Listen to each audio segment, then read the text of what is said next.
va maintenant passer aux questions d'une association que peut-être vous connaissez moins, qui s'appelle l'Association nationale pour la protection du ciel et de l'environnement nocturne, l'ANPCEL, qui, si j'ai bien compris, dispose donc de 2 correspondants locaux ici, sans avoir véritablement d'antenne. C'est bien ça, hein, Christophe, entre autres, vous êtes le correspondant de cette association. On est connus. Bien sûr, surtout dans cette salle. Mais... Alors, la ville donc, de Blois est équipée de 9000 points lumineux. L'éclairage et les mises en lumière représentent le premier poste de consommation électrique, soit 6 millions de kWh par an, pour une facture de 400 000 € environ, et qui génère 5400 tonnes de CO2. Cela a des effets négatifs sur notre économie, sur la qualité de la nuit, sur celle du sommeil, et donc de notre santé, sans parler donc des impacts évidents sur la biodiversité nocturne, ainsi que sa contribution au changement climatique. Depuis 2012, 36% des éclairages de la ville participent à une extinction nocturne entre minuit et 4h30, sans impact notable sur la sécurité. Ces extinctions en cours de nuit représentent une économie chiffrée à 65 000 € par an. Plus récemment, un renouvellement encore restreint de matériel a vu l'installation de lanternes avec des sources encastrées qui permettent un éclairage vers le bas et non vers les façades, et encore moins donc vers le ciel. Face à ces thématiques, donc, vous avez compris, d'économie d'énergie et de qualité de la nuit, on aimerait connaître vos positions. Il y aura donc 2 questions, chaque fois en 1 minute de réponse, ça devrait suffire. Première question, êtes-vous pour une augmentation de ces horaires d'extinction nocturne et un élargissement à d'autres quartiers, avec des horaires différenciés, par exemple, entre les zones périphériques et centrales, puisque dans les centres-villes, on sait que les vitrines, les bureaux, les panneaux publicitaires pourraient peut-être être éteints la nuit. Votre position là-dessus, donc en commençant, je crois que c'est... Ah, c'est moi. Alors déjà, dire qu'il y a, en effet, moi j'avais 8000 points lumineux dans la ville, c'est peut-être, voilà, je suis peut-être à jour. Voilà. Ensuite, oui, on a, nous, un schéma directeur d'aménagement lumière, et puis un travail de nos services avec l'association, en tout cas les membres ici en Loir-et-Cher, sur la recherche de qualité d'éclairement. L'éclairement, c'est ce qui permet aux piétons de voir correctement où ils marchent, tout en réduisant l'intensité lumineuse et donc faire des économies. Facture de 400 000 €, vous avez dit, c'est pas neutre. Et toutes ces mesures, avec le renouvellement des lampes, le passage au LED, le renouvellement la suppression des globes, qui éclairaient le ciel et pas le sol, etc., nous a permis, comme je disais, de stabiliser nos dépenses de fonctionnement sur ce volet. Ensuite, on peut mieux faire toujours. Donc déjà, élargir, pourquoi pas. Il faut déjà convaincre tous ceux qui ne le sont pas. Tous les jours, on fait tous du terrain aujourd'hui. Encore hier, j'étais dans ce secteur.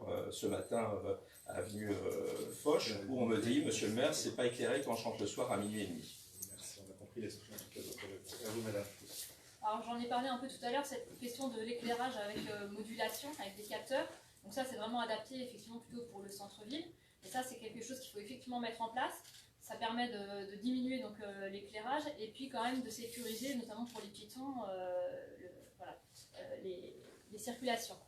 Concernant les vitrines, c'est un vrai problème aujourd'hui. On a énormément de magasins qui laissent leurs vitrines allumées toute la nuit. Il y a des villes qui ont pris des arrêtés, donc on peut très bien prendre un arrêté pour l'extinction, tout simplement des vitrines à la survie de la nuit. La loi l'oblige normalement. En tout cas, il y avait des villes qui l'avaient mise en place.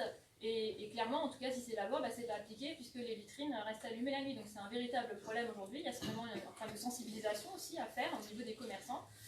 C'est un cas qui, pour moi, est important. Sans réduire en tout cas la sécurité des piétons, donc avec ce système d'éclairage modulable, là où il y a du trafic de piétons à des horaires nocturnes. Merci beaucoup. À vous, monsieur. L'éclairage nocturne, oui. On a mis dans notre programme effectivement des bornes lumineuses à déclenchement automatique pour le passage. Et on a mis aussi quelque chose de très important qui est un plan trottoir. Parce qu'en fait, dans le noir, avec des trottoirs qui sont dans un état catastrophique dans les quartiers oubliés, à l'est ou à l'ouest, ça devient difficile de rentrer quand il fait nuit noire. Que ce soit la rue Monin, l'avenue Foch ou autre, ou les rues qui sont perpendiculaires à l'avenue Foch.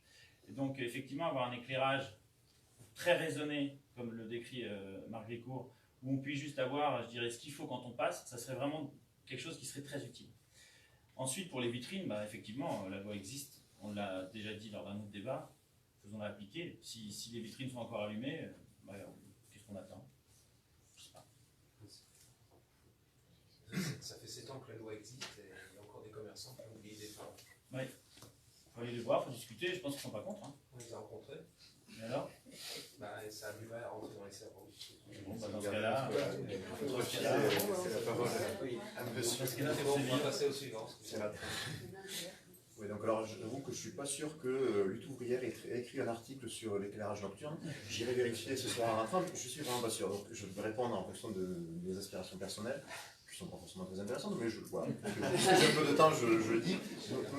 Moi je pense effectivement que tout ce qui est on va dire, en adéquation avec la nature est plutôt favorable. Donc à la fois pour les insectes et puis pour les astrophysiciens, je serais plutôt pour, à part l'hypercentre, on va dire, ou donc je serais plutôt pour éteindre les lumières. Voilà. Mais ça n'engage que moi et ça fait beaucoup de vrai. Merci beaucoup. À vous, monsieur.